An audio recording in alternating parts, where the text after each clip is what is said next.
Broadcasting live 4 days a week worldwide from the sunny beaches of Southern California. This is ExtremeHealthRadio.com.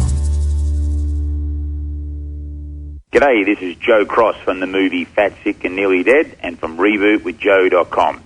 I'm on Extreme Health Radio with Justin and Kate, and we are juicing up the world.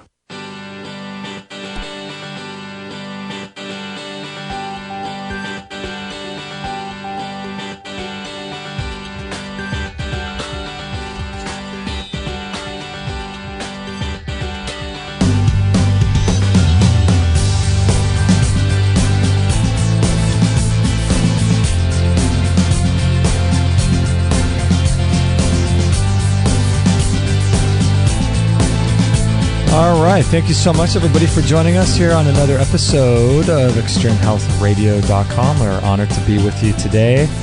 And today's a beautiful sunny day here in Southern California. Hopefully you guys are having a beautiful sunny day wherever you are in the world today. And it's an honor for us to be here. And today I don't have my sidekick with me, my beautiful wife and co-host, Kate. She's on a little road trip with some friends. So she's out enjoying herself, and so it's just going to be me here today, and we're going to have a great show. Got lots lined up for you today with Jonathan Tripodi from bodymemory.com. We're going to be talking about how emotions and traumas and stress get stored in our body and how those things can affect our health and our lives later on in life. So pretty interesting stuff. We'll be introducing him in just a moment. And for reference, today is, episode 229, and it is Monday, for reference, April 7th, 2014. And like I said, this is episode 229. And so there's lots of different ways to join the live show. We broadcast live Monday, Wednesday, Thursday, and Friday at 9 a.m.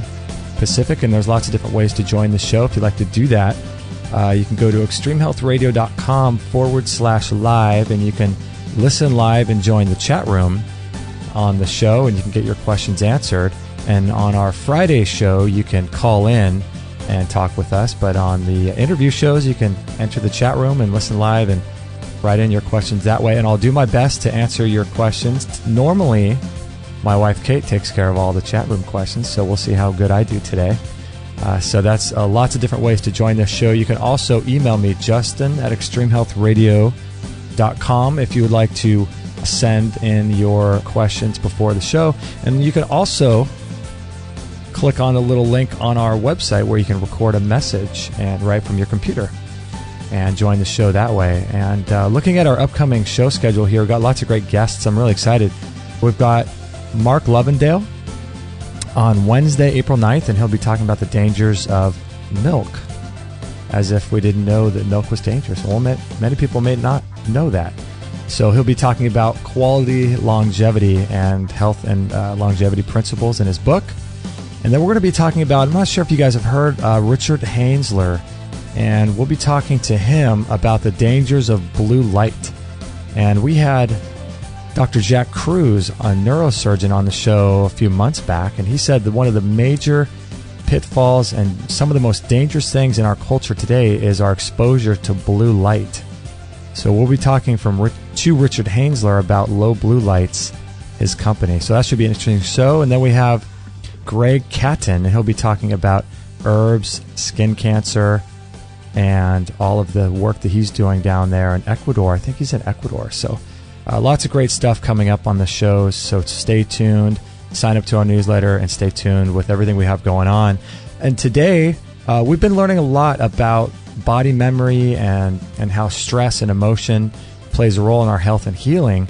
And so, as recommended by a handful of listeners, we're going to have Jonathan Tripodi on the show, and he's the author of a book called Freedom from Body Memory. And his website's really interesting because he's got lots of talks on there, and he's got lots of audio files you can listen to, lots of articles. That's called bodymemory.com. And so we're going to dig into this issue of how stress and emotion and all this kind of stuff affects the body and see what we can figure out here. So through the magic of the internet, Jonathan's joining us from Sedona, Arizona. Is that correct, Jonathan? Yes. Sedona, Arizona. So how's the weather out there in Sedona today? It's blue skies and sunshine as usual. Sedona is one of those wonderful places where that's the norm. Yeah, it's one of the sunniest places in Northern America, isn't it? Yeah, in fact, I heard that we get more sunshine and blue skies than Florida. Oh my goodness, really? Wow, that's crazy. So how long have you been there? A couple years now. A couple years. What drew you to go there instead of somewhere else in Arizona or some other state? Well, 20-some years ago, I discovered Sedona for the first time, and I was studying some mind-body healing techniques, and one of the classes took place here. So when I came here, I was like, wow, this is amazing. And the man who was teaching the course actually has a clinic here in Sedona, and I got an offer to work with him. And so that was my first introduction to Sedona, and lived here for a couple of years at that time, and then went back to Virginia Beach on the East Coast where I grew up, and brought a lot of the healing techniques that I learned to that area, and just recently returned to Sedona. So why did you go there to begin with to learn healing? Were you having some issues in your own life? Yes, actually. I had been diagnosed with a blood clotting disorder, and I was 21 years old and developed blood clots in my leg, and the doctors couldn't discover a reason why, and it had created a lot of damage to the blood vessels in my leg, my right leg. My leg swelled up quite a bit, and the blood clotting disorder was life-threatening, and yet the doctors at 3 different hospitals, including Mayo Clinic in Rochester, Minnesota, couldn't figure out why. So I was sent home with kind of no answers, and so I had to kind of figure out on my own how to heal myself, and that led me to alternative healing methods, and certainly to the body memory techniques. That's amazing. It seems like that's happening more and more these days, doesn't it? With people going to the doctors and doctors really having no real answers for people. And it seems like people more and more are having to sort of do what you did, is kind of doctor themselves. Oh, yeah, absolutely. There's only so much that the medical profession is able to do for people, and we have to find our own way a lot of times. So which is an exciting adventure. It's just doesn't always feel that way at the time when you're in the midst of suffering from whatever is challenging you. Oh my gosh, I can relate. Wow. So now at that time you were 21 years old, is that right? That's correct. 21 years old with blood clotting issues. And at that time, what did the doctors say to you? They said, "We're so sorry. We don't know what caused the blood clots. All we can do is put you on blood thinning medication and hope that you don't clot again." And yet the blood thinning medication has risks of its own. If you were to be in an accident and your body started to bleed, there'd be nothing in your body to prevent it, and you could bleed to death. So my situation was to be on the medication the rest of my life, or take my chances and explore alternative healing methods. Yeah, figure out another way, right? Yeah. Yeah, it's interesting. I think I was on something like that when I was a kid. I was about 15, and I was diagnosed with hypertrophic cardiomyopathy, and it was a situation where they wanted me to go on blood thinners, and it was that same thing where they wanted me to be on them for the rest of my life, and eventually I got off of them. But it's just amazing that, when left with no answers, they just want you to go on medication, do something like that forever. Well, that was a real source of frustration for me. But I think as I grew in my understanding of alternative healing and went through my own healing process and transformed myself in terms of this health condition, which is no longer a problem, I learned to appreciate that the doctors really they have a certain body of knowledge that doesn't include a lot of information that can really help the body. Mm-hmm. I can't say it's really their fault. It's just the way it is, you know, and to expect them to do more than what they're doing, it'd be like asking a plumber to fix your electricity. You know, they just don't have that knowledge. So I think the frustration is that we're finally put in a place where we're going to have to rely on our own inner authority to discover the answers rather than just show up at a doctor's office and have them give them to us. And that is frustrating and it's scary, and yet it's so incredibly empowering once you get on that path. Yeah, I completely agree. And that's one of the things that's sort of a underlying theme of our website and the shows that we do is empowering people to take care of their own health. And when you really, really do that, it makes such a difference because you don't have to go to a doctor and be prescribed things. And you can take care of a lot of your own health issues yourself, right? Exactly. My friends and I, we have this little saying. We always say that we're in the lab, you know, in the laboratory, you know, like, so they'll be sharing with me something new that they've discovered, and I'll say, well, how's it going? He goes, well, I'm in the lab right now. You know, we're just trying it out. Oh my gosh. That's amazing. I think part of it's overcoming the fear of being in the lab and knowing that, you know, these alternative methods aren't going to kill you. In fact, most of them might help you. And the worst they can do is nothing. Uh-huh. So it's just finding what works for you. And then you have the placebo effect, which is, I think they say around 30% anyway. So even if it doesn't help, you have 30%, you know, chance that it could help you regardless. So it's pretty interesting. So, okay, so you're at this point, you're 21 years old, and then you figured out that you didn't want to be on medication, and then you realized there's some other modalities, or did some time lapse before you figured some things out? Oh yeah, a lot of time lapsed. I got into vitamins and supplements and explored herbs and had my first psychic reading and was exploring affirmations through the Unity Village. The Unity is some people may know. They quote really powerful phrases from the Bible that are very inspiring and empowering. And so I was doing affirmations at that time and essentially doing whatever I could to keep the positive attitude, because what I didn't mention earlier is the doctors had a very bad prognosis for me. Oh, really? In 5 years, the remaining blood vessels that hadn't been clotted were going to become varicose. And then in 5 to 10 years, I was going to lose my leg. And they said amputation on some level was pretty imminent. Oh my goodness. So it was really a nasty thing to look forward to. Yeah. But so I was doing everything in my power to offset that negative prognosis. Right. And eventually it led me to physical therapy school.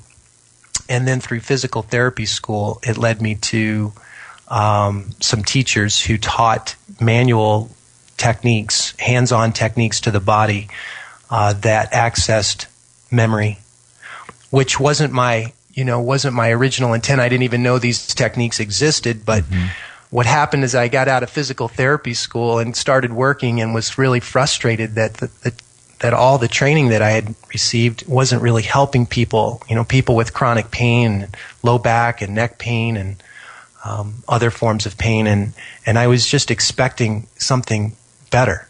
And I was frustrated, and this therapist that I was working with said, you really should try taking this class. And at that time, that class was myofascial release. Oh, okay. And I said, yeah, really? He says, yeah. He said, it's really wonderful for helping pain, but it also helps to access memory in the body.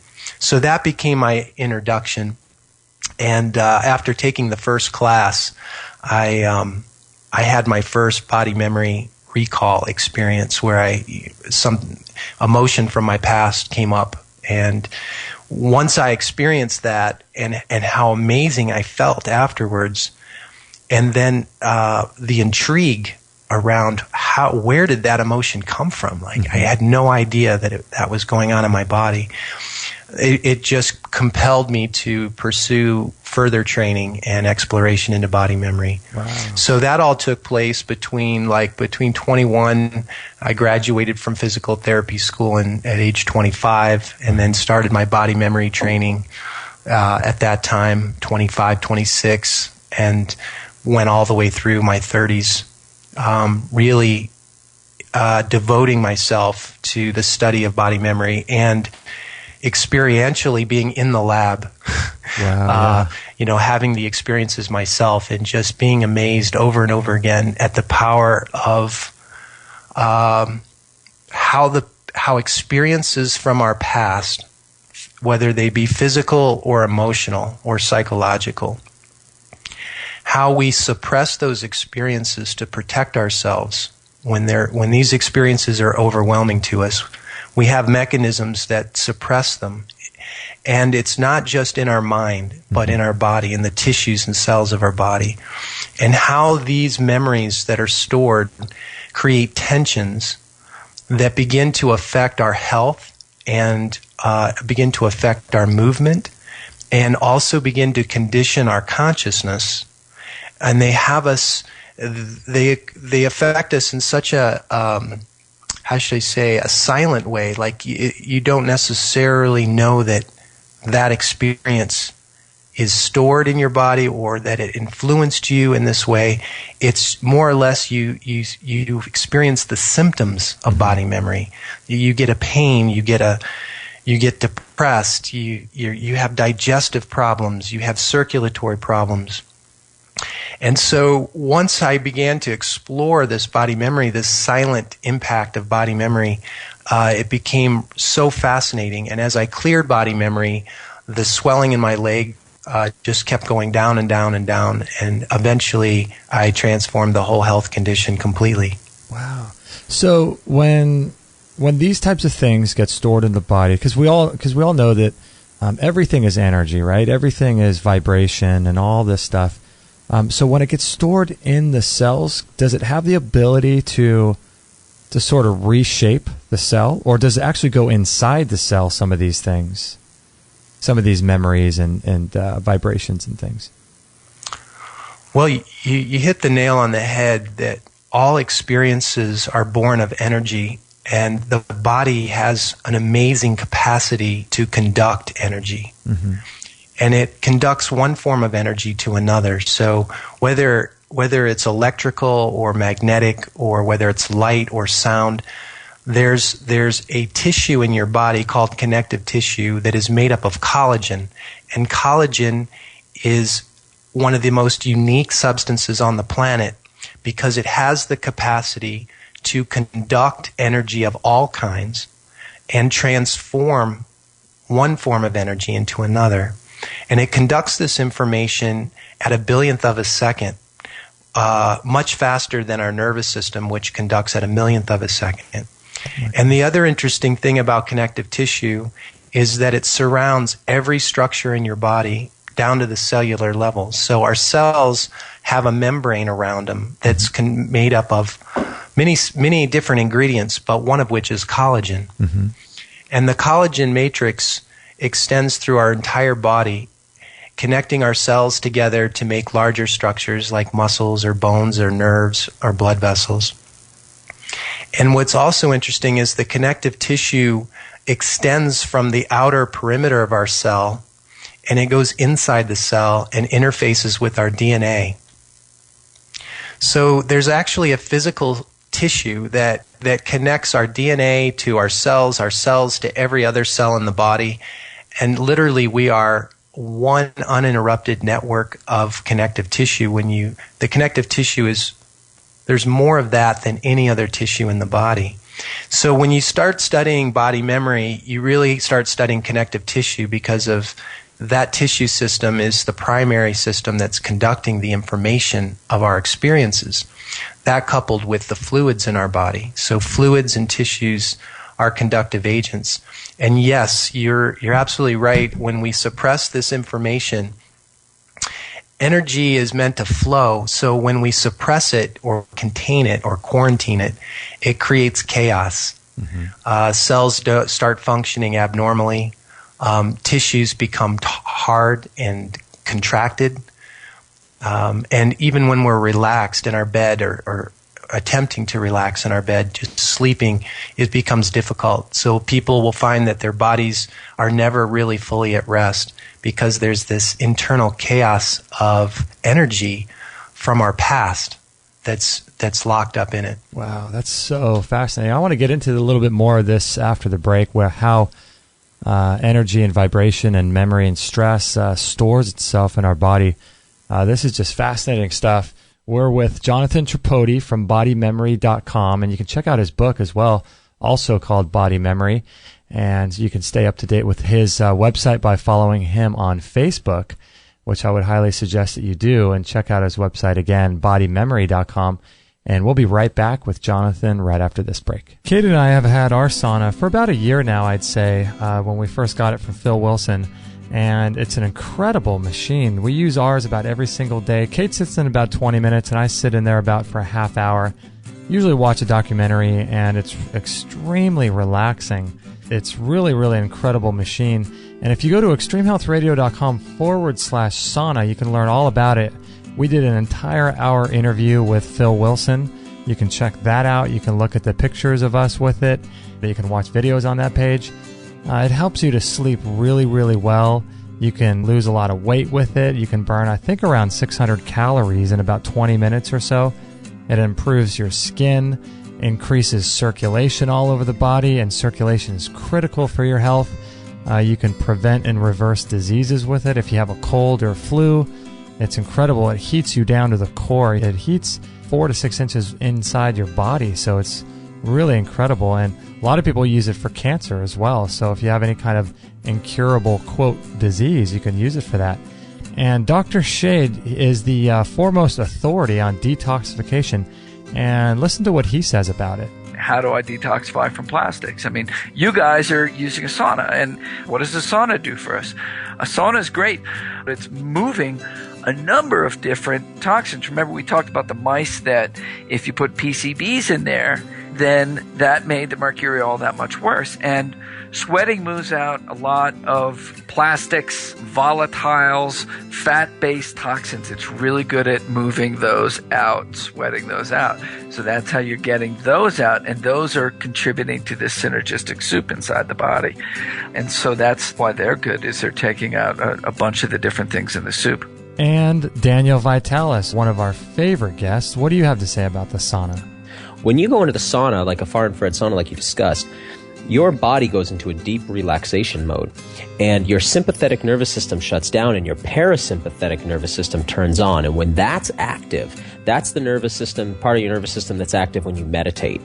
That becomes active, and your detoxification pathways open up wide. Why is this important? It's important because when you go running and you sweat, you're not necessarily eliminating very much toxicity from your body.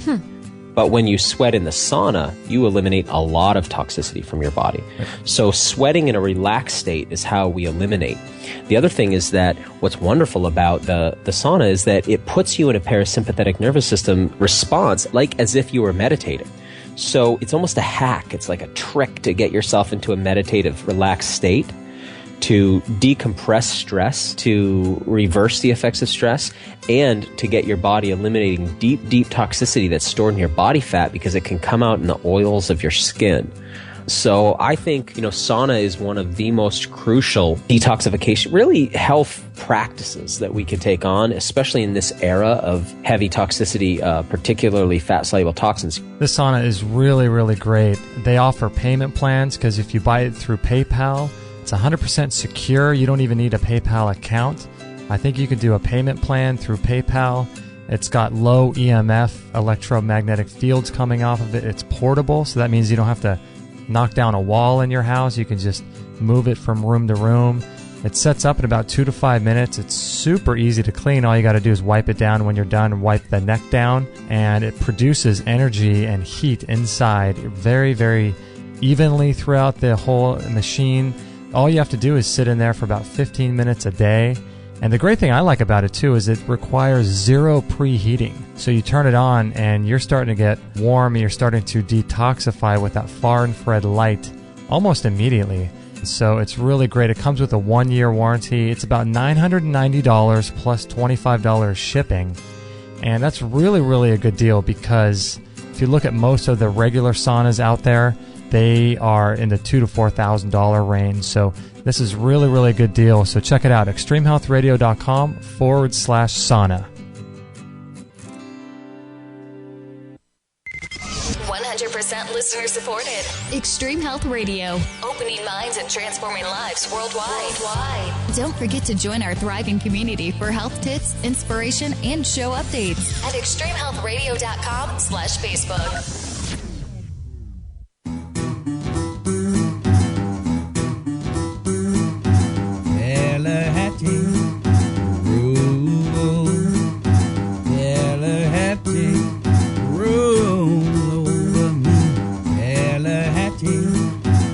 I don't know what it is. Something about this whole idea of body memory and stored emotions, trapped emotions, and these types of issues. For me, it just really resonates with me. I don't know if, as you guys are listening to this, if it resonates with you. I'm sure it does. But we talk a lot about on this show how the root cause of disease and trying to find out what that is. And I think it has a lot to do with this energetic, vibrational connection with stress and energy and things inside the body.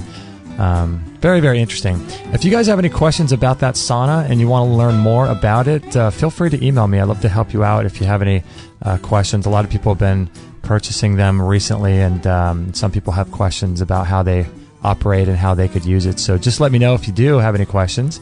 And as the lady said, don't forget to follow us on Facebook if you'd like to keep up to date with all of our archive shows, our upcoming shows, and our current shows to be reminded of when they are, which is Monday, Wednesday, Thursday, and Friday at 9 a.m. Pacific. If you'd like to listen live and join the show in the chat room. And also, as the lady said, this show is 100% listener supported. So if you guys would like to support us, there's lots of different ways to do that. We have a store and you can donate, but a great way that a lot of people use, and we're so appreciative of this, is people go on to Amazon through our link, which is extremehealthradio.com/Amazon, and then they'll make their purchases of anything. It doesn't have to be health related every time they make a purchase, and that really does help us. So thank you guys for those of you who do that. Really appreciate your support to keep the shows free for everybody. And we're with Jonathan Tripodi, and his website is bodymemory.com, and this is I think a fascinating subject. So before the break, Jonathan, we're talking a little bit about how when the energy of stored emotion and stress and these types of things comes into our body, we're just discussing how it affects the cells and how the different connective tissue conducts this energy. And so you were talking about the collagen as a conductor of energy. And did you say that it conducts energy and frequency at 1/billionth of a second? Yeah, that's correct. Wow, that's crazy. That's so fast. Yeah, the thing is, the thing that's being explored right now is how the body is actually meant to be a communication system. And prior to that discovery of connective tissue, the nervous system was considered to be our communication network. That all the information that went from the environment into our body and then the communication within our body was really conducted by the nervous system. And now they're discovering that the nervous system does not really connect with everything in your body. Nerves don't touch everything in your body, and yet connective tissue does. There's actually more connective tissue cells in your brain and spinal cord than there are neurons, which are the nerve cells. Wow. So it's actually the connective tissue system that allows for whole body communication. And certainly the nervous system has a part too. Information is transferred between the nervous system and the connective tissue system. So they share communications, but in terms of speed, connective tissue is much, much faster. So when people come to you, what types of issues are they typically dealing with? Are they dealing with physical issues that they somehow feel there may be a link to something deeper? I would say that's that's at least half the people is they have physical challenges, and they also that they feel might have an emotional or source or a stress related source. Then the other people are just really aren't happy or fulfilled in some aspect of their life. Or to put it the other way, they're sad or depressed, and about where they're going with their life. Maybe there's challenges with their life in terms of relationship or finding their purpose in life and where they're going, but they feel overwhelmed emotionally, so they come for that too. So going back a little bit to your story of what happened with you, I'm trying to just relate this to someone who may come or who's someone who's listening, and they feel like they're resonating with what you're saying. You went and had your first ever experience with an emotional release. So if someone's listening to this and they're wondering what that release was like, take us back and share with us what happened to you. I was laying on a massage table in this hotel room, not hotel, it was a ballroom where they hold seminars, conference room. And we were all practicing techniques on each other, all the students of the class. So I'm lying on my back, and there was some very light touch being done to my head, a technique it's a cranial sacral technique. And the lights are dim, and it was the end of the class, and I hadn't experienced any of the body memory type releases that I was told about, and actually nobody else in the class had either, so I was feeling a little frustrated that maybe I was going to miss out on this. Mm-hmm. But then suddenly, as I just let myself relax, and I started to feel these contractions, spontaneous contractions occur in my belly, and very palpable. It felt, I guess, somewhat like a spasm. So I'm watching this happen in my belly, and it's all very physical, just these contractions. And then the emotion came, and I started to cry. And it was, again, very spontaneous. There was no reason why I was crying. It was just the tears came. Oh. And then suddenly the contractions got harder, and I could tell that the contractions in my belly were directly connected to the tears. So that somehow, like a sponge, my body was contracting or squeezing out emotion that I had held in my tummy. That the contractions got strong enough that it caused me to sit up on the table rather than be in a lying position. And when I sat up, the tears just intensified. I was wailing in this class of about 50 people. And everybody in the whole room knew that I was crying. And I was hearing myself cry and really appreciating that, wow, I'm really sad about something.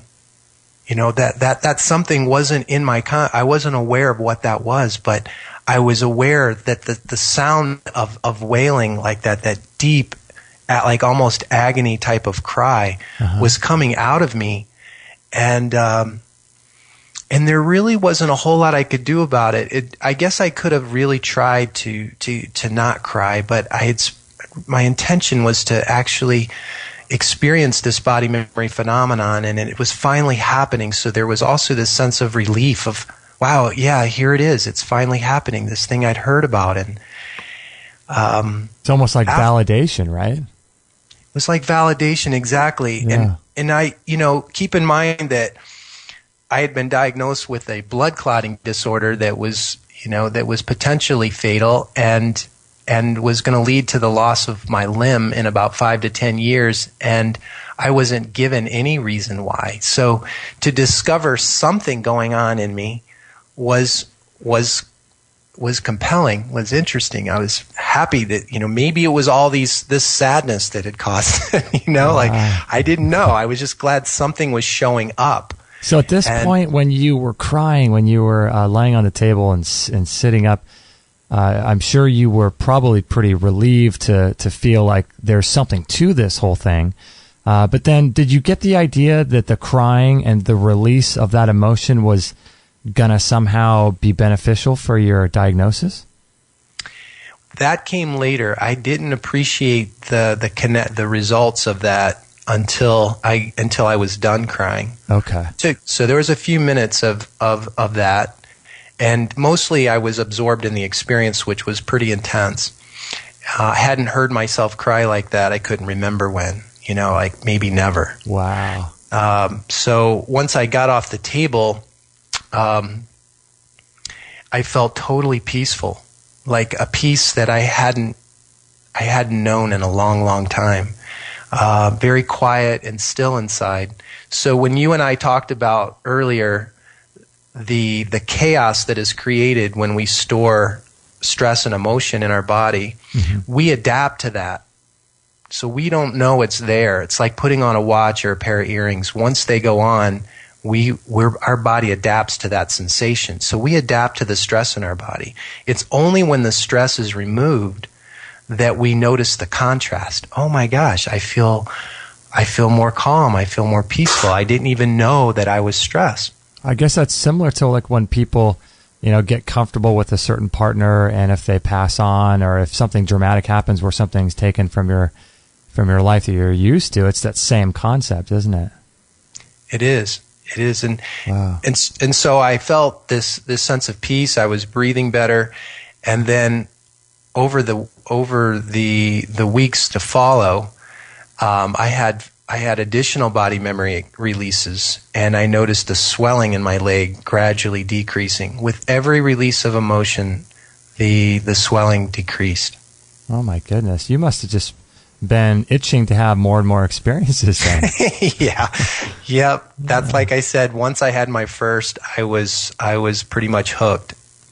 Wow. And so is there a point where people can have too many of these experiences? Sometimes people need a break, a time to integrate what's been released. And with every release, your body reorganizes into, it gets recentered. I see. And it integrates physically and emotionally and even psychologically. It reorganizes into a higher level of order.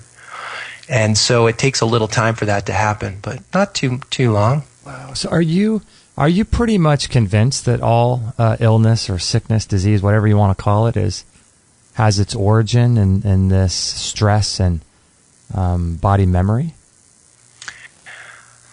I would say at this stage, I would say that apart from environmental toxicity and toxins that we have stored in our body from the food and air and water and all of that, and the radiation and those types of toxins, that apart from that body memory is a huge, huge component.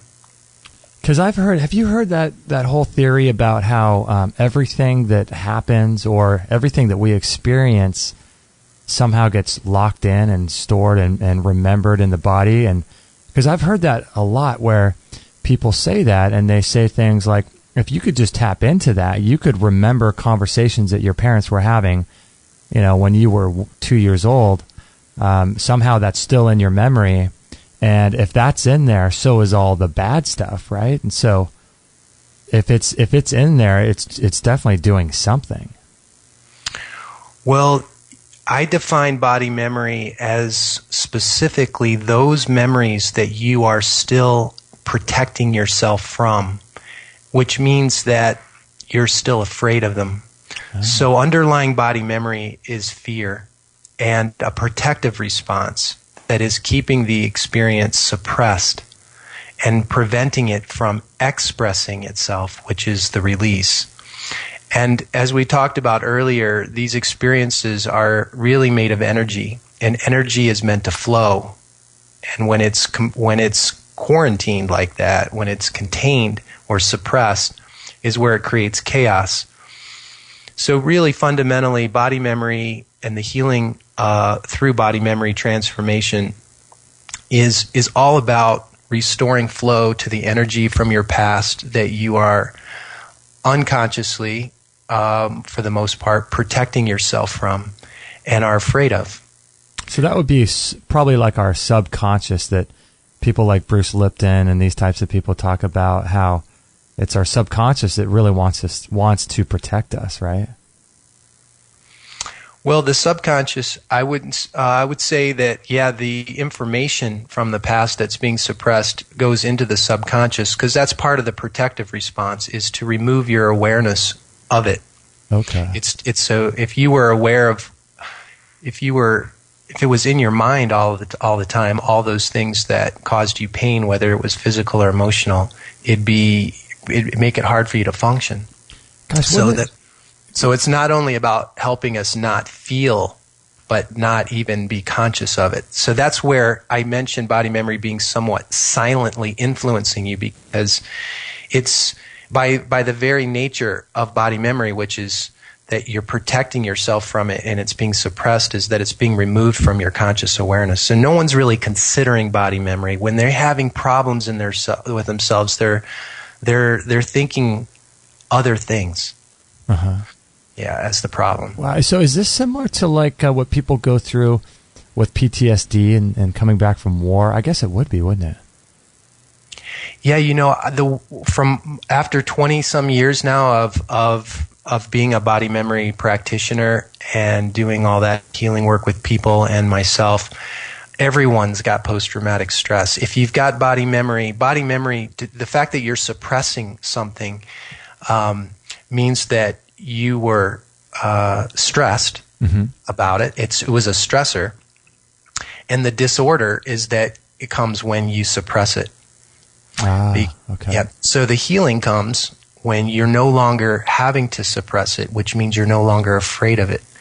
So where you can begin to talk about the events in your life that were physically and emotionally overwhelming, and be at peace or real calm about it.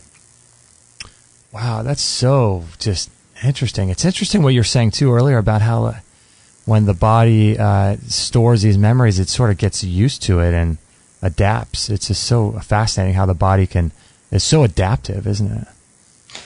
It really is. And it's adaptive to a point, and that's when we get symptoms. So it tries, you see young children. I can look at kids now and even as early as 2, already beginning to accumulate body memory, but they adapt. And they adapt through, all the way through their teens. And a lot of us get away with suppressing a lot of information or experiences from our childhood until we hit our 20s. And usually in our 20s, something shows up. Yeah. But for some people, it's even earlier. A lot of teens have headaches and issues with their posture. They have challenges with relationship. They already have poor self-image, self-worth, depression, anxiety, these things, or digestive problems. Wow, it's crazy so how you early you start to see the disorders show up. Mm-hmm. Yeah, it's amazing how early things are starting to affect these cultures, these kids at such an early age in our culture. It's crazy. So we're going to take a little break here, but I want to ask you one quick thing before the break, because we're talking about teenagers and things like this.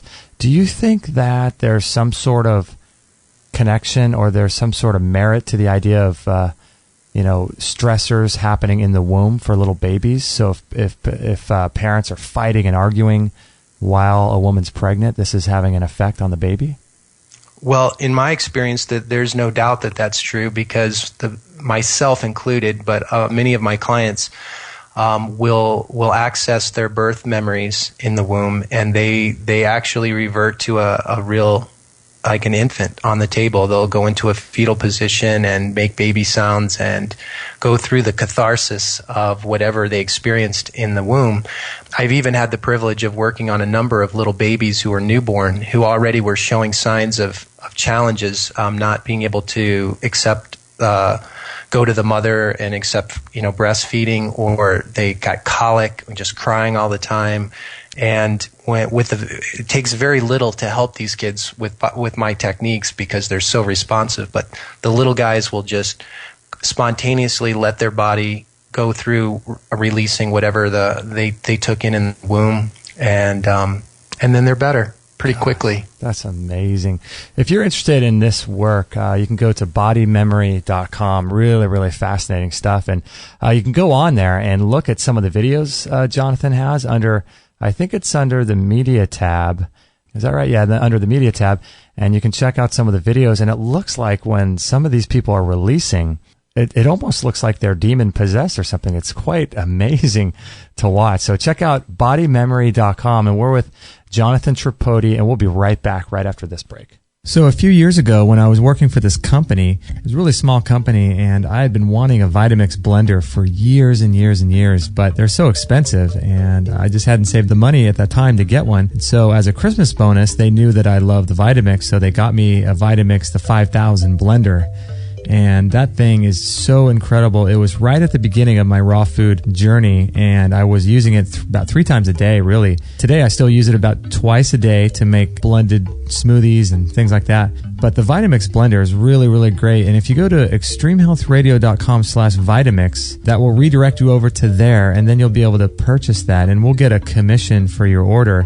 And you'll also get free shipping, too, so that'll be great for you if you're interested in saving about $25 on the shipping. And with the Vitamix, you can make sauces and dips and bread. You could make ice cream with it. I've done a lot of ice cream.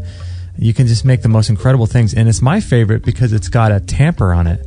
And you can put ice and frozen berries and avocado and some honey and things like that, and with no water at all. And you have that tamper, and you can make the most amazing ice creams with it. So the Vitamix is my favorite blender of choice, and if you're in the market to buy one, I would greatly encourage you to do so if you have the money for it.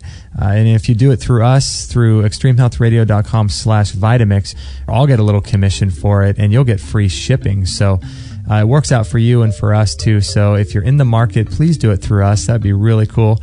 And you're going to love this thing when you get it. You're going to fall in love with it. You'll never go back to a regular blender again. So check that out, extremehealthradio.com/Vitamix, and I hope you enjoy it. All free shows, all the time, on Extreme Health Radio. Opening minds and transforming lives worldwide. Join our community today. Sign up to our email list and instantly get our free gift to you, along with loads of inspirational content and cutting-edge tips to help change your life at extremehealthradio.com/subscribe.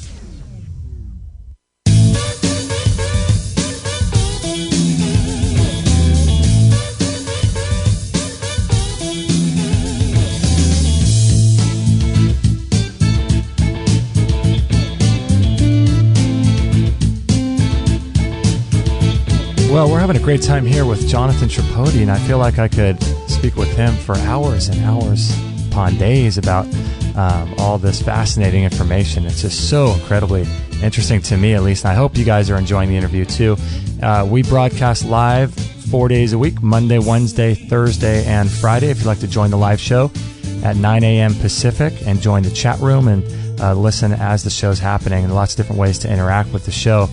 And I want to tell you guys, too, if you guys are interested in buying that Vitamix blender for the spring or summertime, it's just such a great machine. And I probably don't even need to talk too much about it because you probably already know how great those things are. And they're perfect for making green juices and smoothies and all kinds of great stuff. And you get free shipping if you go through our link. So make sure to do that, extremehealthradio.com/Vitamix. And as the lady said, don't forget to sign up to our newsletter if you want to keep up to date on a weekly basis of everything we have going on here at Extreme Health Radio and keep up to date with all of our shows and all that good stuff. It's just great to have you guys on the email list. So don't forget to do that. And so, Jonathan, we have a listener question here from Jennifer from Lansing, Michigan, I think. And she wanted to know, interesting question for those people out there who believe in reincarnation and things like that. She wanted to know if there's such a thing as body memory carrying over from past lives. Yeah, there's so many fascinating things that you discover about what it is to be a human being when you go through body memory transformation. I mean, things you don't read in the textbooks, things you're not going to get in high school education, college education. I went to physical therapy school. Nobody talked about this. And one of those phenomenons is the past life phenomenon. Now, I will say that I'm not advocating that there is past lives in the way that we think of past lives. But I will say, without a doubt, that many people that I have worked with, and myself included, have had intense physical and emotional experiences during a therapy session that did not occur in this lifetime. And many times I call it, you get a vision in your mind's eye. It's like a vivid memory of some time period and some event that occurred in that time period, and you are a character in that time period, and you're having the experience, and it's usually some form of it's a traumatic experience. Now, the value in having access to that experience, to me, is in connecting how the theme of that past experience is present in your current life. And many of us are learning lessons. If you want to think of it in terms of a soul going through different life experiences, learning lessons through the, being human.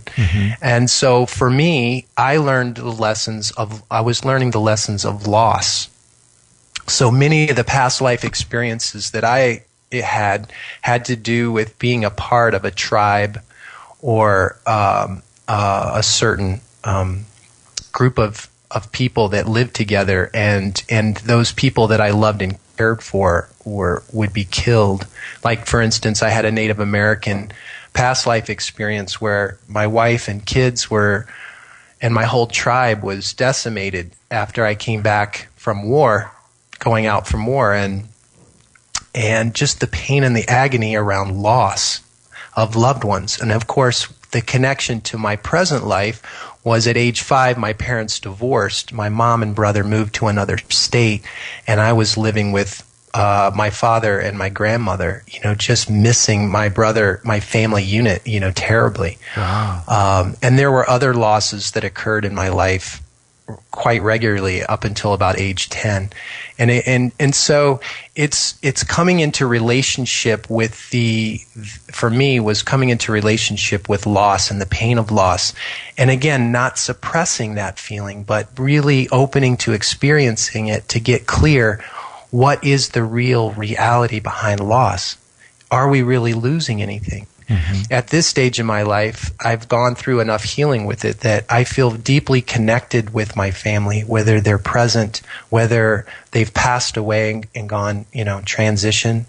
They don't need to be in that absolute touchable place with me where I can touch them and see them and feel them, to feel my sense of connection with them. Right. It's so interesting. So, now, with this idea of the physical, body and being attached to different things, like you're talking about, you're not really attached to the physical side of life so much.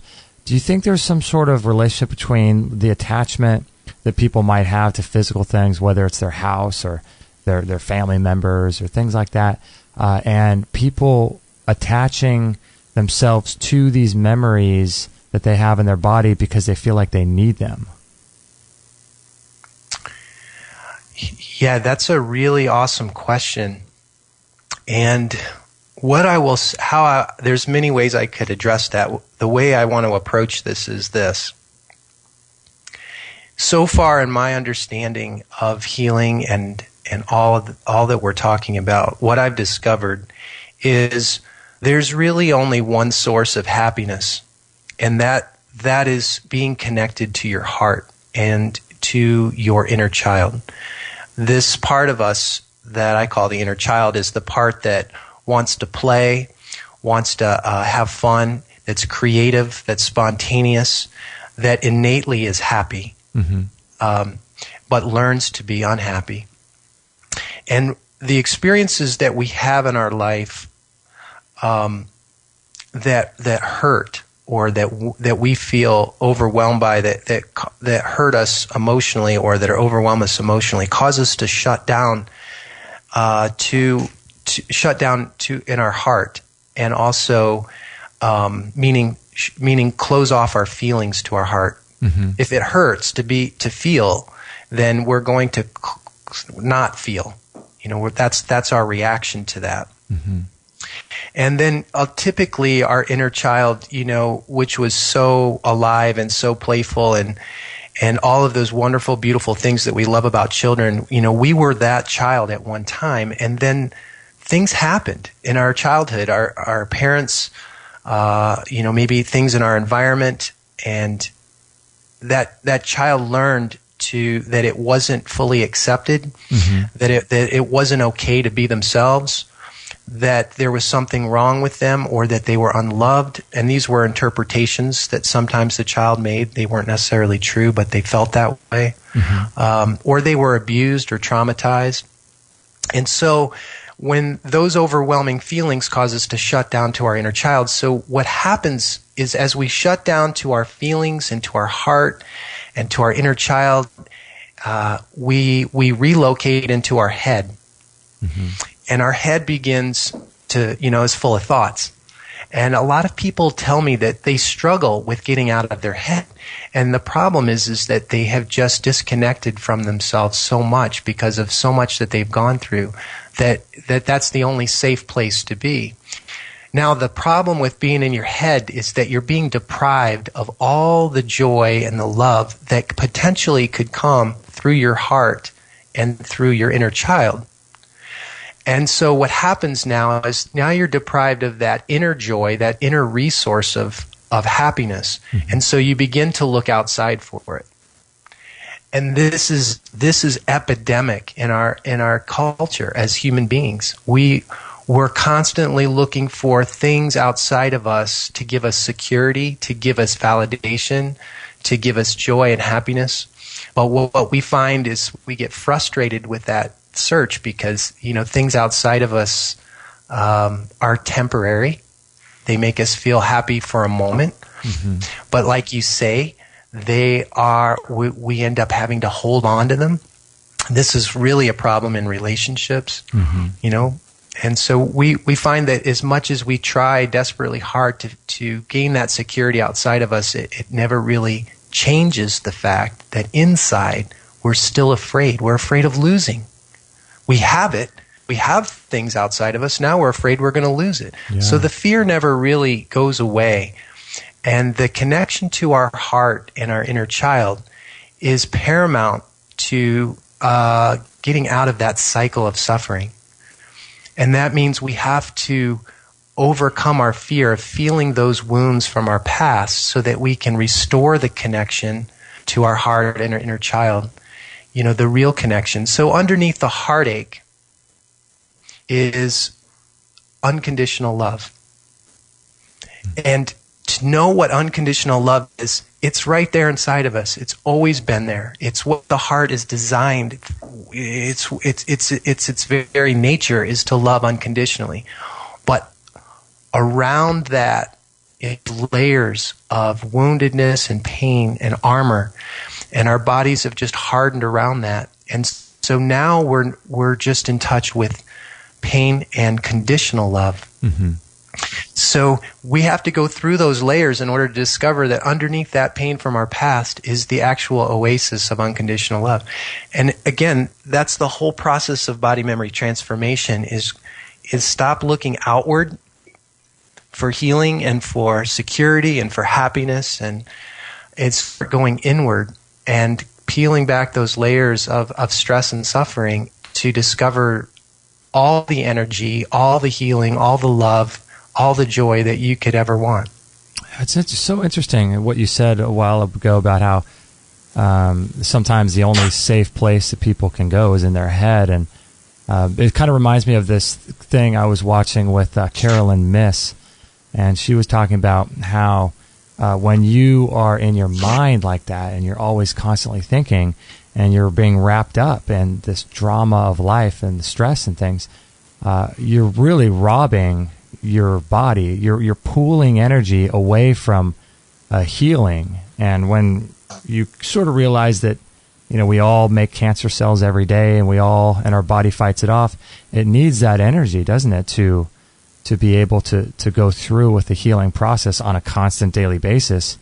And so when you have these attachments like you're talking about, you prevent your body from just healing almost on a mundane day-to-day sort of level.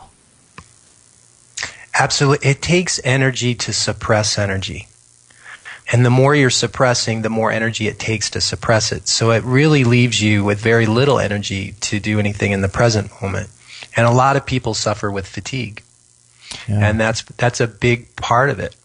So what do you do if something like you were talking a few minutes ago about how if people are in their head so much? Let's say you're driving around, you personally, what do you do if you find yourself kind of daydreaming and thinking about different projects, different radio shows you're going to be on, or different books you might want to write, and you find yourself in your head? What do you personally do to sort of get out of that, or can you? Yeah, I would say that I'm probably one of those unusual people. The body, they're the body memory geek, because my lifestyle is probably not necessarily suitable for everyone. Mm-hmm. But it's not what I do every day. It's what I've devoted myself to do for the past 20 years. I've gone through so many body memory healings. So what happened when I had my first body memory release and I offloaded all kinds of grief is I began to, and I felt the benefits of that, is I devoted myself to it. And I will say that there was many stresses and many emotions. And later, as those cleared, there were many joys. So there can be just as much fear to feel really good and happy as there is to feel, pain and sadness. Mm-hmm. And just really devoted myself to confronting my fears inwardly, the fears that I hold inside, and moving through them. It's the end result, the outcome of that, is that I've gotten more centered in my heart and in my body and in my in my senses, okay, and in my intuition as well as my mind. So rarely do I ever find myself stuck in my head. Mm-hmm. Honestly, it's more the opposite. I feel very grounded and centered and at home and at peace in my body and my heart, in my senses. Matt wants to know in the chat room. Sorry. Matt wants to know in the chat room. Is there a way for people to connect with you? Do you do sessions over the phone, or can people from different states contact you? Yeah, my website's a good resource for contacting me, and then I do body memory healing retreats here in Sedona. Oh, okay. So the work that I do is physical work. You put it's hands on the body, because I can feel where in the body that a person is actively suppressing memory. Oh, okay. And it's a method of placing your hands over those areas and creating a really safe environment and a healing environment so that people can overcome their fear of actually letting go of what they're holding on to, and then have that whole release process. Wow. So do you have people coming to you that really don't feel like they even are connected with and know what their fears are? Like someone like me, I had a really good childhood. I have great memories, but it would be fun to have a session with you and just see if we could bring up stuff. Do you get people like that where they have a relatively good life and they just want to see if they can get better? Oh, totally. Wow. And even people who've spent years, really devoting to improving their life through nutrition and exercise and meditation and yoga. There's always, there's nothing like having somebody who's really trained and really experienced touch body, because they can feel where you're not conscious. So there's places that in ourselves that we just aren't as in touch with, and that's for someone like you who's very proactive about improving the quality of their life, you would really appreciate that to have somebody search and find, so to speak. Uh-huh. And a lot of memory in our body is physical. It's not even emotional. So there's a lot of physical tensions and stresses that we are accustomed to every day that we just that we store.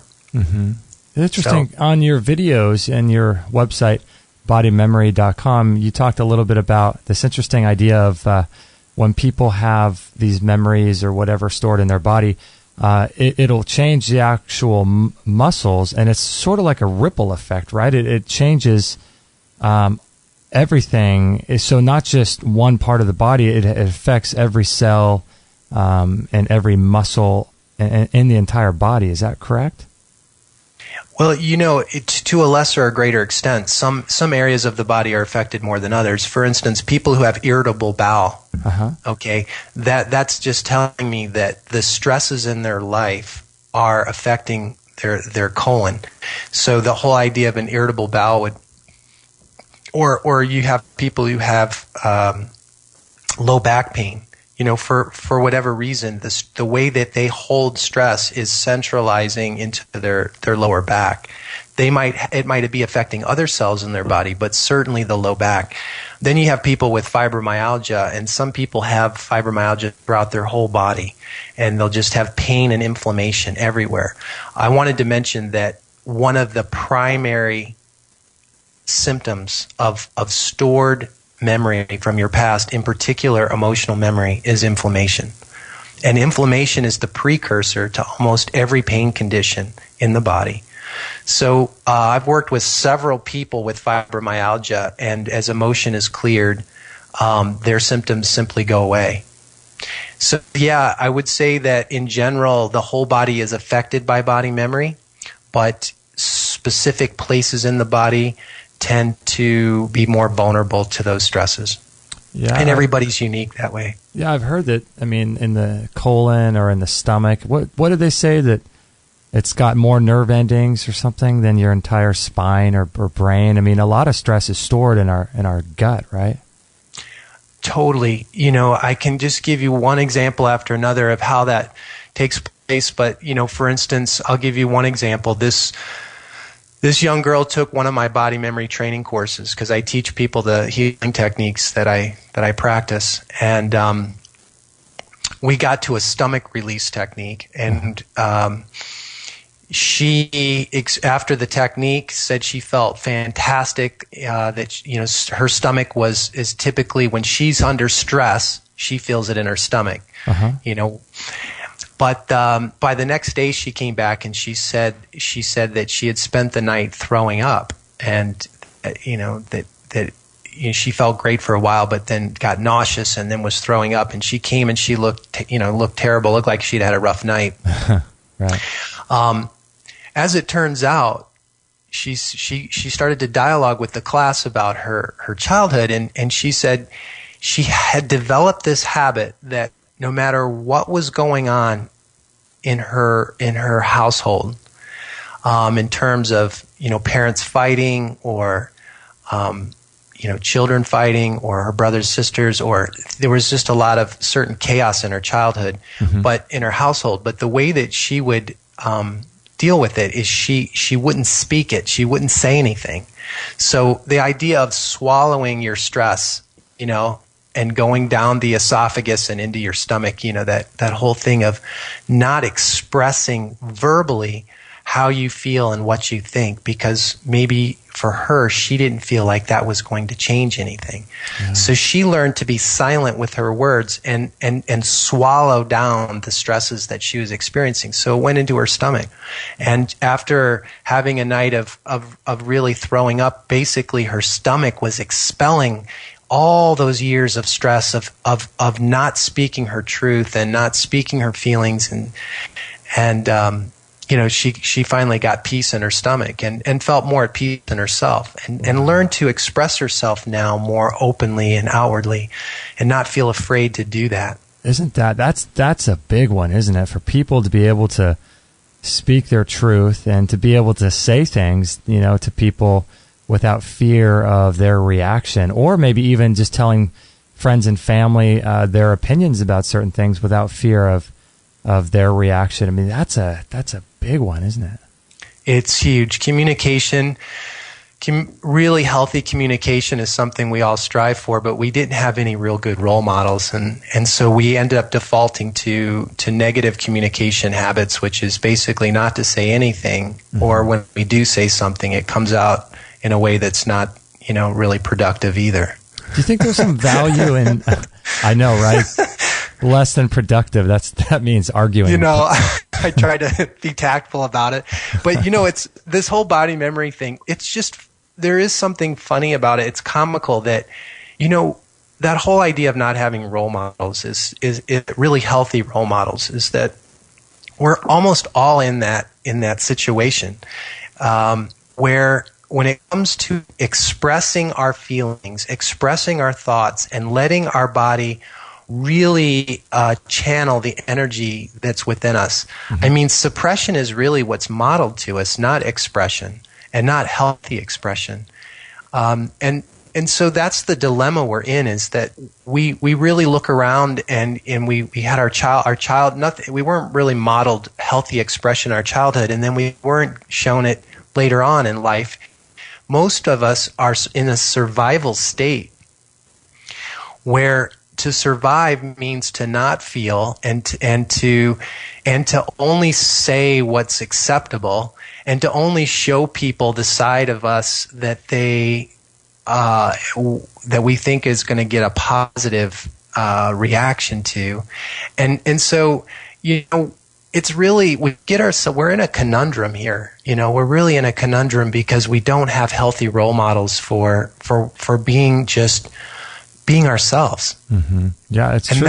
It's really what body memory transformation's about. It's about releasing the fears of being ourselves, really just being a human being, physically, emotionally, spiritually, mentally, all the different aspects of ourselves being okay to be felt and expressed.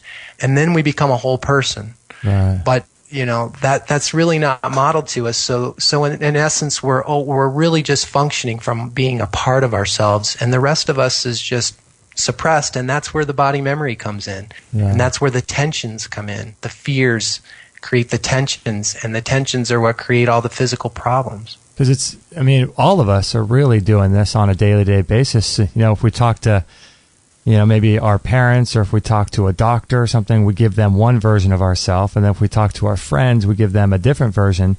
But we're never really expressing all of ourselves and being honest with ourselves to each person. Probably because it goes back to what you're saying before. We're attached to our feeling like they love us, and if we express who we really are to people, we'll feel like they won't love us, or they'll condemn us, or they'll talk bad about us, or they won't be our friends anymore. And that's how it all starts, right? It all starts at that point. That you just hit the nail on the head, Justin. Is at the root of most of body memory is this feeling of being alone and disconnected, and we're doing everything we can, and being unloved and accepted, and we're doing everything we can to try to avoid that feeling. And we're creating attachments and connections and relationships that aren't necessarily positive for us, but we're willing to have those connections even if they're not functional, even if they're not healthy.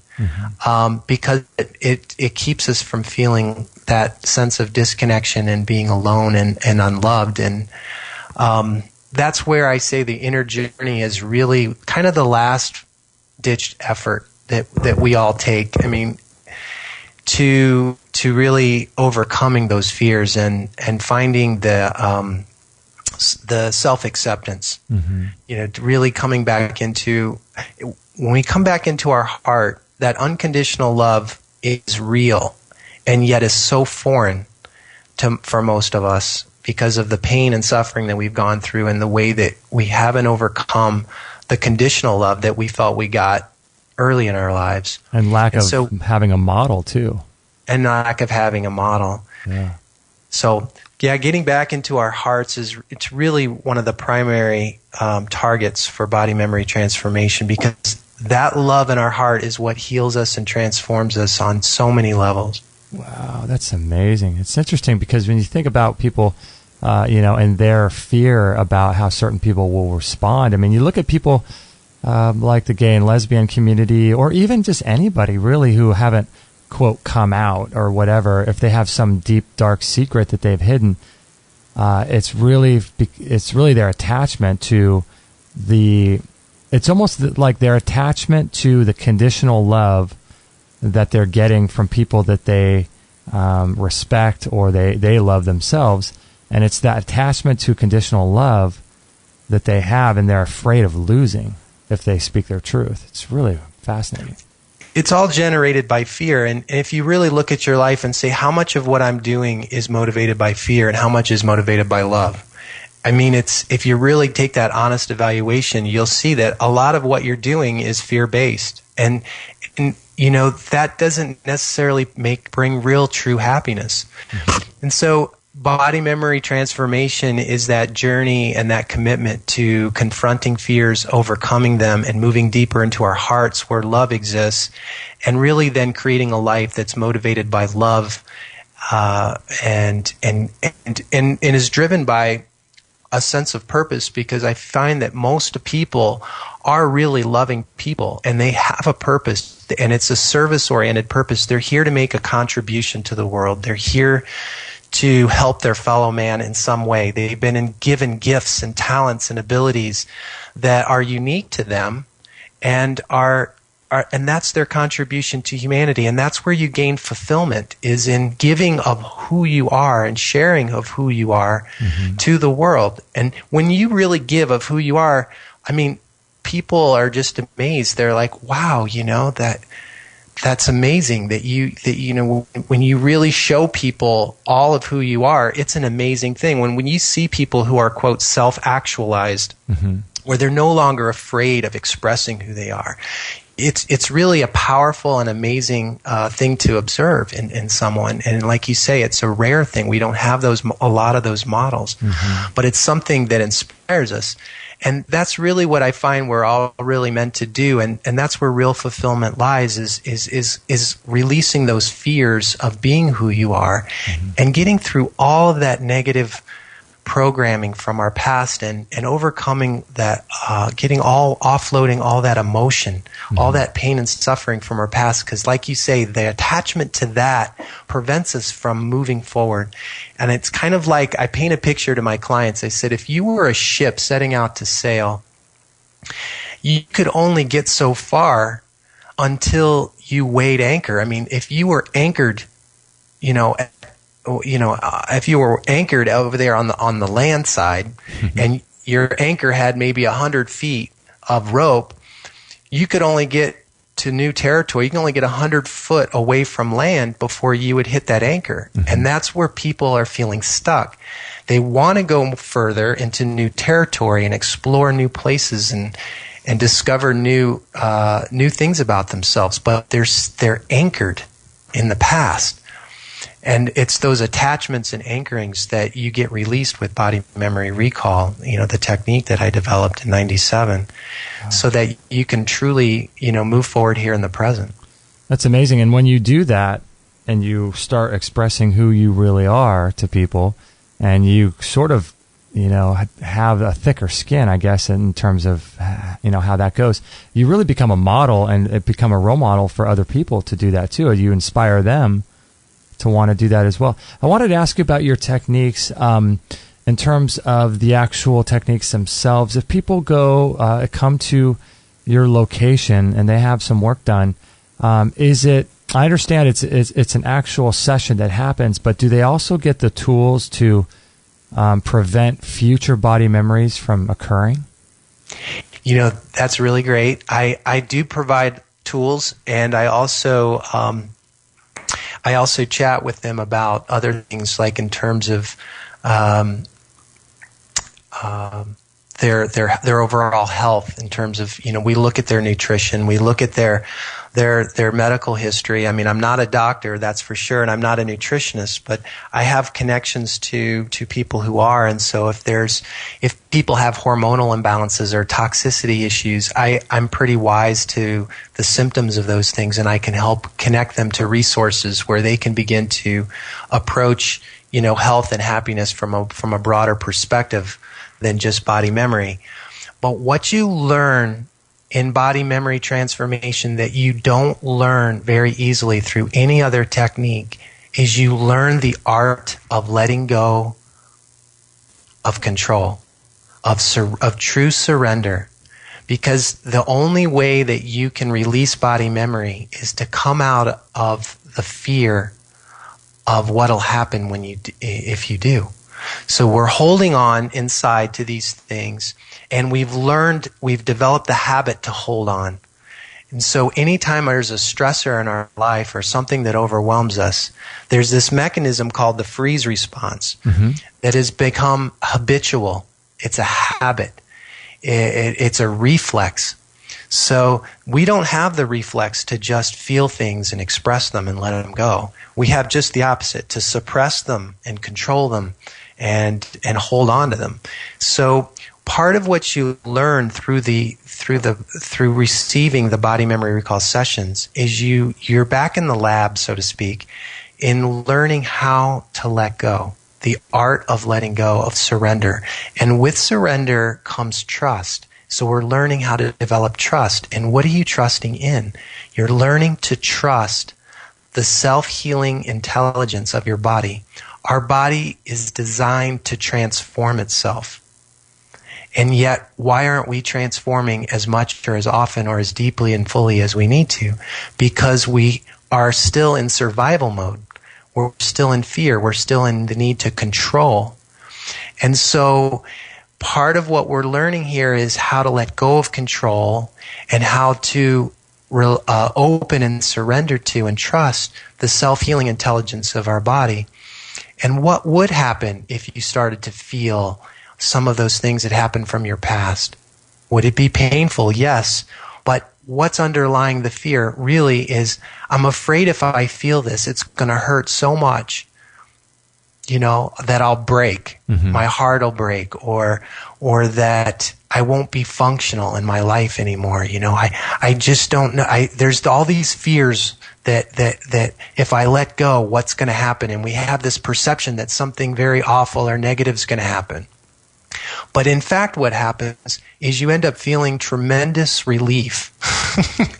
And it's only by going through this process that you discover that the intelligence of your body is really got your highest interest in mind, and you can trust it, which means you don't have to try to hold on and survive all the time. You can actually let go and surrender.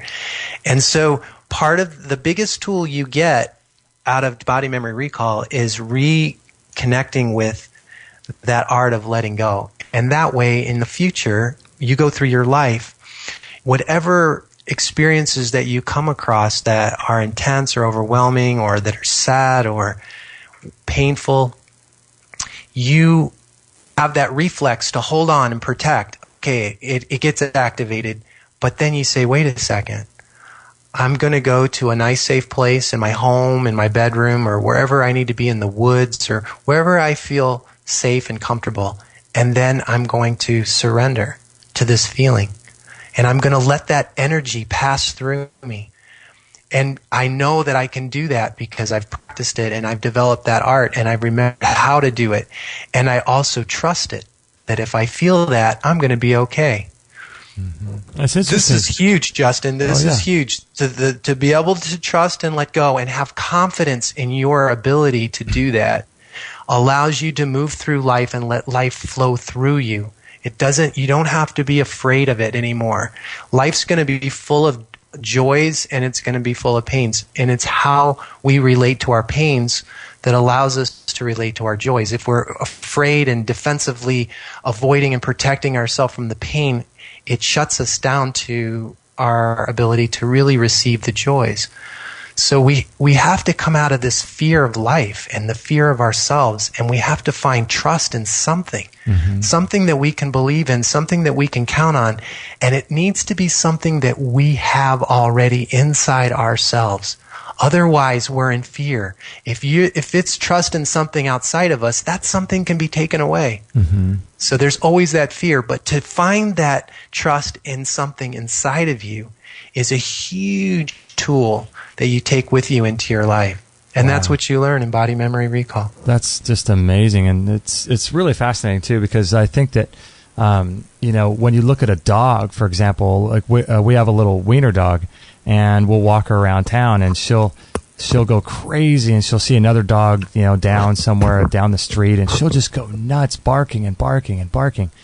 And she'll just go crazy. And then right after that, what she'll do is she'll just stop, as we're walking, she'll stop and she'll just shake it off. And then she'll keep running with her mouth open like nothing ever happened.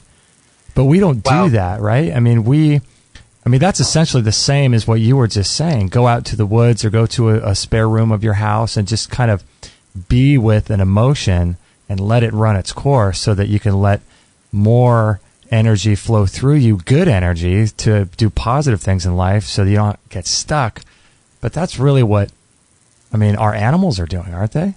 That's such a beautiful example is the animal kingdom. They have the ability, what animals do when they go into the freeze response, just like we do, and they suppress and experiences. But once the threat is gone, whatever created that fear for them is when it's no longer present, they come out of the freeze response immediately, and their body discharges that energy of stress. Yeah. Human beings have the capacity to stay in a freeze response years after the threat of it has passed. So this is another conundrum that we as human beings are faced with, is that recognizing that we have that ability to hold on to stress, we need to take a look at ourselves, do an inventory, and really begin to get in touch with our bodies. Because as we mentioned earlier, part of the protective response is to disconnect from our body and our feelings and go to our head. So in our head, we're fine, but in our body and in our emotions, we're not. So we have to recheck in. And, what you described about your dog and how he shook, that's part of what happens when you release energy. And I'd like to, if I could, just describe the release response in its entirety. It's very short, very simple. Oh, please. When a person releases stress from their past, one or more of these events will occur. This is what you will experience. So I'm going to paint it in every detail so it's absolutely clear. Your body might shake or tremble. It might get hot or cold. It might spontaneously contract. Muscles might spasm or contract. You might have emotions surface, and emotions can be anger or rage, sadness or grief, fear or terror. But it can also be joy, love, and what I call ecstasy, but from a sense of it, an ecstatic joy, just like an incredibly heightened state of joy. Those are the emotions. And your body might also assume positions that they experienced in injury or trauma. So, for instance, if you were in a car accident where you had a whiplash injury, you might, on the table, your body might go into the position where your head was, tilted back. Okay? So that's called positional memory. That's it. That's the end of it. So no matter what you have experienced in your life, physically, emotionally, in any way, shape, or form, if you can give your body permission to go through those experiences, you can transform anything that's ever happened to you. That's amazing. So people can come see you even if they don't have chronic stuff. They have like sports injuries. Like I have a bad lower back from working out in the gym, and it's never been the same. So people can come and see you for all kinds of different things. Certainly, I have a lot of athletes that come who just want to increase their performance, but they've had injuries, and they found that since their injury, it compromised their performance. And typically with injuries, there's protective responses. So if you've sprained your ankle or torn your knee, or, like ligaments in your knee, or had an injury to your back, your body, those protective responses become really active, and it's hard for an athlete to release those protective responses on their own, because underlying that protective response is the fear of getting re-injured. Right. And that causes the body to want to compensate. So you tend not to move as fully as you used to, or you tend to guard or protect, and that all hinders your performance. So what I do on the table is I create a safe space, and then have them, I touch them in a way that starts to bring up the protective response, gets it released, and then they release the actual original injury, the physical injury, the energy of it. And then once that's cleared, they don't have anything left to protect themselves from. It's out of their body, and they can restore that performance level that they used to have and take it to another level. So if someone has a sports injury, or maybe an injury from childhood or something like that they're sort of carrying with them throughout their entire lives, and as a result, their body is it's not in alignment, should we say, and it's sort of compensating, and it's similar to the emotional compensation, the freeze response you were talking about earlier. When the body does that, is there such a thing as the muscles contracting, and it almost makes a better host for more bad memory to store itself, because the body's sort of contracted and tightened in a way? Yeah, Justin, you have such a really wonderful insight into body memory, the way you talk about it, because everything you bring up is so true. It's kind of like this. It's kind of like you have a 6-lane highway, and 3 of the lanes are shut down. And now all the traffic that normally runs through 6 lanes is now funneled into 3. And typically that creates a traffic jam. And so in your body, you have the same way. It's the more places that get hardened and contracted and restricted, it creates a traffic jam for the flow of energy through that area.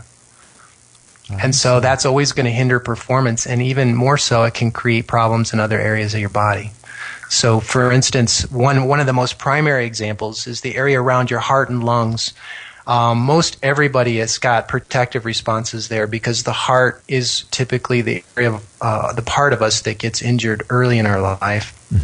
And the lungs relate to grief. And we all got a little bit of that going on. And so it creates tension around that part of our body, which draws our shoulders forward and projects our head forward. So that forward head and shoulder posture that's really, really epidemic and common is generated by a lot of emotional guarding around the heart and lungs. But this translates to a lot of tension in our mid-back on the backside. We get that little hump. And that thoracic area of our spine gets really hardened and locked up.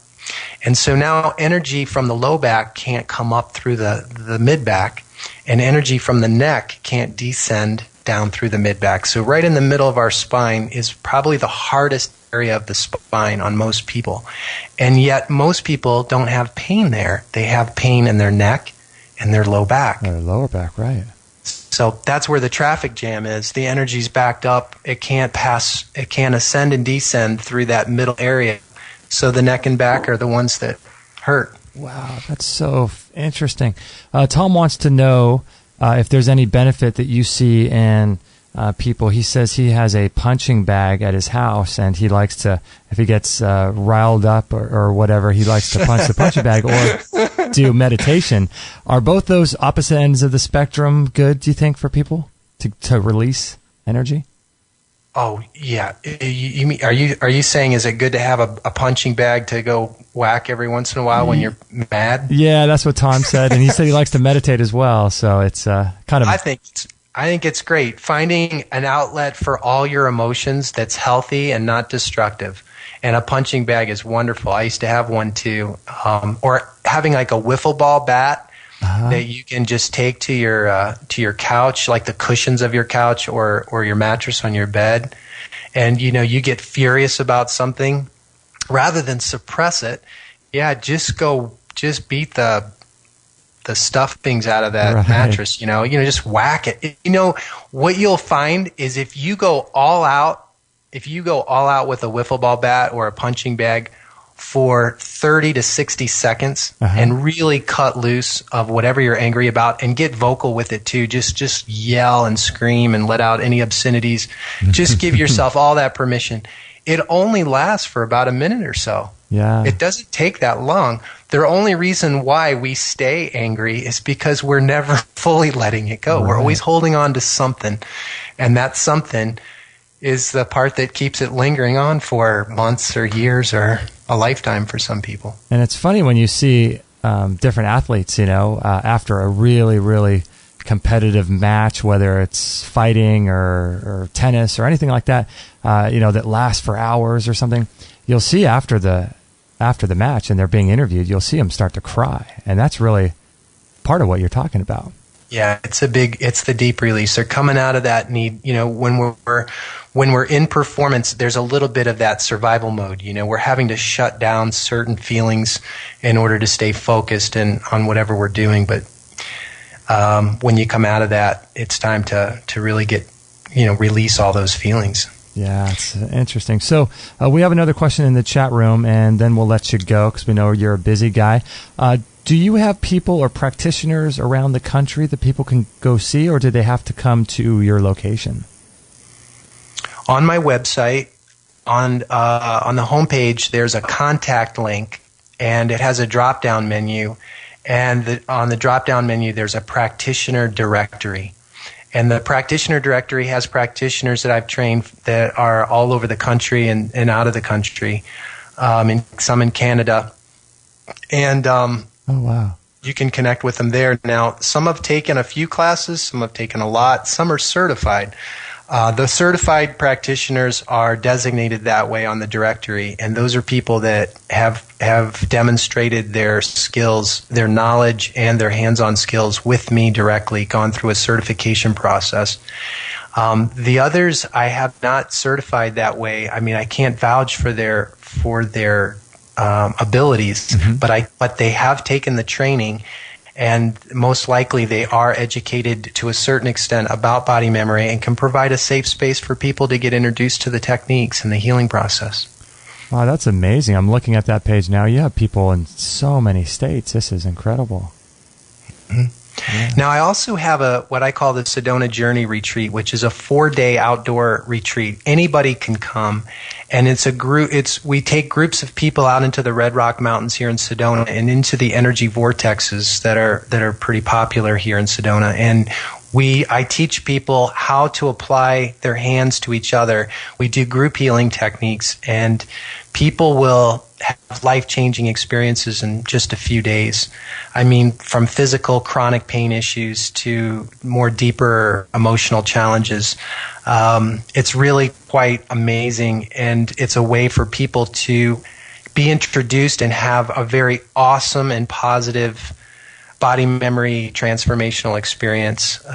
So it's a 4-day retreat. So if people need to get away, if any of you are listening you need to get away from home a little bit and get into Red Rock Mountains and blue skies and just beautiful Sedona and have some deep healing, that's a great way to do it. I love that. And that's one's called the Sedona Journey, is that right? Yeah, the Sedona Journey Retreat. I have it twice a year, and the first one's coming up at the end of this month, and the next one's coming up in September. Oh, that's great. And what is the Voice of Freedom? Is that a separate retreat? Yeah, I have kind of two divisions of classes. There's the body memory recall training courses for people to learn the techniques and to practice them on each other. And then there's the I Possible retreats, which are really, like you say, giving people tools to further their transformational process and their self-empowerment process. And the Voice of Freedom class is all about giving you tools for communications and freeing up all the fears and obstacles to your voice. Oh, my goodness. Wow. And so that means speaking your truth and things like that? It does. It means overcoming the fear of them. So if there were things in your past that shut you down there, we do the body memory healing techniques to help you to clear those past traumas or wounds or negative programming, and then give you communication skills which we practice as a group with each other. We partner up, and that allow you to have healthy communications with your partners, with your spouse, with your friends, with your family. They're amazing communication skills. They're simple, but yet, like I said, we have never really been given any type of communication training our whole life. We've been winging it. I know, right?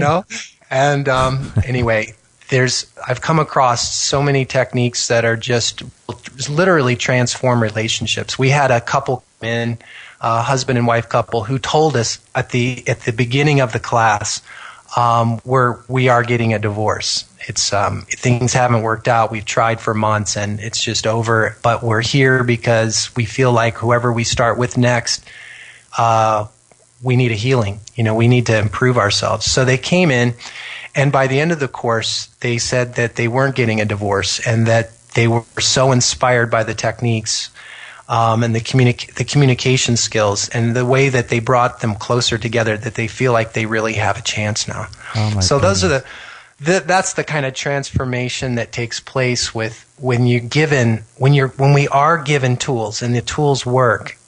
It empowers us.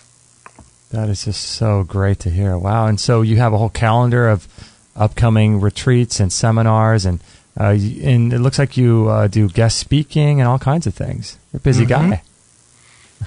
I like to spread the word. That's why I'm so grateful to you for giving me this opportunity today. Oh, you're so welcome. And people, if they want to learn more, can check out your book. Is that correct? Would that be the best place, do you think? I would say it's a great place to start because I've really put a lot of information in the book, and when people read it, they really feel educated and make a connection to body memory in their own life, and they understand the healing process. I go into describing that, and there's a lot of case studies as well. So a lot of people that I've worked with and little short stories about what their situation was, and it talks about their transformational process. Wow, that's awesome. And I like your quote you have on the homepage of your site. You are not only capable of transformation, you are designed for it. I like that. Yeah, that's the amazing thing to discover, is that you don't have to rely on your intellect to navigate your life. You actually are designed to heal yourself. We don't have to rely on doctors for everything. We have an inner healer, and it's just ready to roll. We just have to come out of that survival response and allow it, and get in touch. Allow it to work for us. Yeah, get in touch with that. Wow, amazing. So, do you have any projects you're working on? Any extra things you haven't mentioned, or?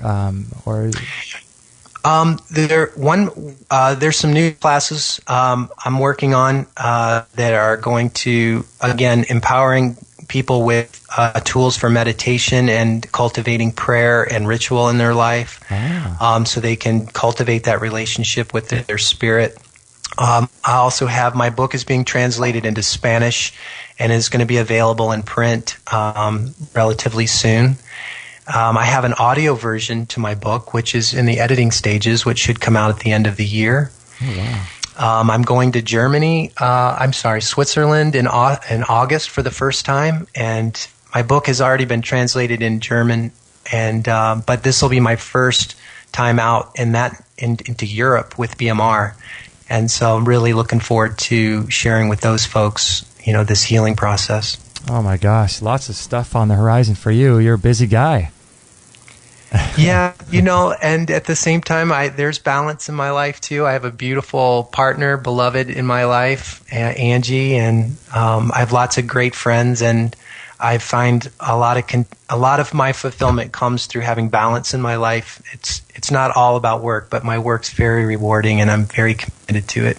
I love it. All right, hang tight, Jonathan. We're going to close out the live show. And for those that are listening live, we appreciate you so much. And if you want to go over to the forum and talk about anything that Jonathan spoke about during this episode, feel free to go ahead and do that. And I really appreciate you joining us on the live show as well as in the chat room. and thanks for listening. Wow, so what did you guys think of Jonathan Tripodi and the bodymemory.com? Is that correct? Yeah, the bodymemory.com. Interesting guy, isn't he? I don't know. I'm not sure if you guys resonate with that. I sure do. I really think there's something to all of that stuff. I think there's something to the fact that our bodies are somehow carry and store these energies of stress and emotion. I mean, there's something to the fact that, this type of thing seems to be happening with people in terms of healing from diseases or sports injuries or things like that. It just makes a lot of sense to me. I don't know about you guys, but to me, it just makes a lot of sense. And I think that in 100 or 200 years, we're going to start seeing people and doctors actually agree with what he's saying. I just think that people like this are well ahead of their time. And I think that people are going to start waking up and start realizing that stress and trauma and all these things get stored in our body, our tissues. I really think it's the cause of all disease. Ahead of anything physical. I think the physical, it takes second fiddle to all this stuff that's happening on a deeper emotional, energetic, spiritual level with why we get disease and why we develop these disease patterns in the body. It just makes so much sense to me. I'm just curious what you guys think. We're going to open up the forum on this topic. So on this show page, which is extremehealthradio.com/229, we'll be talking, and we'll put a link about where we'll be talking about this on the forum. So if you guys have any experience or insight or questions or comments about what Jonathan was saying, we can talk about that in the forum. And I would love to have you participate in that. It's free to sign up, and you get access to all the other Extreme Health Radio listeners. And we talk about our own health issues and our own health challenges, as well as stuff going on in the show or with the show. So that would be a great place for you guys to join if you would be interested in joining the forum and talking about these kinds of topics with other health-minded individuals. So curious to know what you guys think and to hear what you guys think about Jonathan Tripodi. And if you have any experience with his bodymemory.com. Very, very interesting guy, and I think he's really onto something there. So thanks, guys, for listening. That was episode 229. So all you have to do is just remember to go to extremehealthradio.com/229, and you'll find the links to everything that we talked about on the show page of that episode 229. And don't forget to stay tuned for Wednesday, Mark Lovendale, 9 a.m. Pacific. You can listen live about the dangers of milk and his book, Quality Longevity, as well as Thursday, April 10th at 9 a.m. Pacific, the dangers of blue light. And like I mentioned earlier in the show, Dr. Jack Cruz, who's a paleo guy, a neuroscientist, and a neurosurgeon, said that the greatest danger facing our culture today is our exposure, or actually our overexposure to blue light. So it's pretty interesting. I wear these protective glasses at night, and I use a computer program called Flux. But we're going to talk on Thursday at 9 a.m. with Richard Hansler about the dangers of blue light. And then we've got Greg Catton next Wednesday, April 16th, 9 a.m. Pacific, on herbs and cancer and skin cancer and all the products he's developing down in the Amazon with his black salves and all that. So don't forget to check out that show. And as always, we have our Free For All Friday show every Friday at 9 a.m. If you want to join and talk to us, and call 949-505-9585 to join the show. We'd love to have you a part of that, and call up and talk about our previous week's shows and anything you'd like about your health, or your life. We're open to talk about anything. So join us on the Free For All Friday shows if you could, and that would be a lot of fun. And I want to just thank you guys all so much for listening. And if there's ever anything we can do for you, please let us know. And as always, all of our shows are free, but we are 100% listener supported. So if you'd like to send a little donation to us, that would be awesome. We would greatly, greatly appreciate it. It would really help to pay all the bills, which are starting to add up. We're going to have to start paying, actually, $350 a month here in hosting costs. We pay $10 a month now. So our site went down a little while ago, so we want to make sure that we get nice, secure hosting. So costs are going to start rising. So if you can send a little donation, that would be amazing. We would greatly appreciate that. And you can also support us by buying all of your purchases on Amazon through our link, extremehealthradio.com/Amazon. You can bookmark that and purchase anything you like. Doesn't have to be health related. And if you remember to do that every single time you purchase on Amazon, that would be a great way to support us. And then, as always, we have our store full of great products. So check that out. And there's lots of different ways to support our show. Keep it free for those who can't afford to pay for this type of information. So we work for you guys, and we do it out of love. But we also have to pay our bills. So if you can support us, that'd be great. And I just hope you guys are having a great week and a great day wherever you are in the world. And if there's ever anything we could do for you, please let us know. And it's time to go make a smoothie. So thanks, guys, for listening, and we'll catch you on the next episode.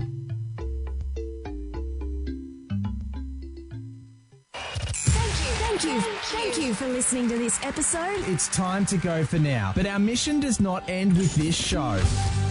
Justin and Kate will be back with another interview packed full of ideas, discoveries, and unique ways to regain your health. Head on over to extremehealthradio.com/subscribe and instantly download our free gift too that contains cutting-edge strategies to start making healthy lifestyle changes today. No material on this blog is intended to suggest that you should not seek professional medical care. Always work with qualified medical professionals, even as you educate yourself in the field of live food nutrition and alternative medicine. I'm not a doctor, nor am I offering readers or listeners medical advice of any kind. None of the information offered here should be interpreted as a diagnosis of any disease, nor an attempt to treat or prevent any disease or condition. While information in this blog